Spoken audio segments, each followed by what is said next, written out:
کسی ملک کی نیشنلٹی حاصل کرنے کے لیے غیر مسلم لکھوانا، یہ مصیبت بڑی ہمارے یہاں آج کل پیدا ہو گئی کہ ہمارے مسلمان کسی ملک کی شہریت حاصل کرنے کے لیے کبھی اپنے آپ کو یہودی، کبھی عیسائی، کبھی ہندو، کبھی قادیانی، غیر مسلم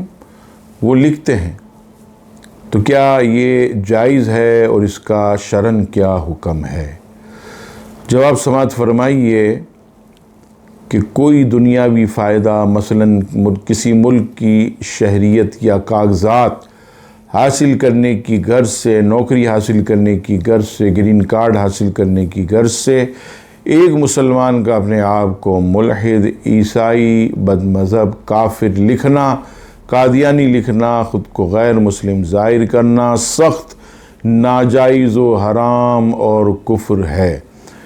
کیونکہ بلا اکراہ شرعی کفر کا اقرار کرنا یا اس پر راضی ہونا یا خود کو غیر مسلم کہنا، اگرچہ دل میں ایمان بھی ہو پھر بھی اگر اس نے لکھا، ظاہر کیا تو اسی وقت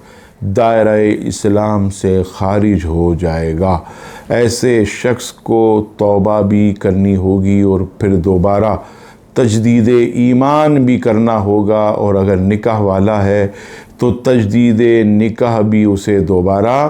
کرنا ہوگا، کیونکہ اس نے اپنے آپ کو کافر لکھا، اپنے آپ کو غیر مسلم لکھا، اب اس کا اسلام سے کوئی تعلق نہ رہا، وہ اسلام سے باہر ہو گیا، اب اسے واپس آنے کے لیے دوبارہ اسلام بھی قبول کرنا ہوگا، اور نکاح والا ہے تو دوبارہ نکاح بھی کرنا ہوگا اور سچی توبہ اسے کرنی ہوگی۔ رب کریم سورہ نحل کی آیت نمبر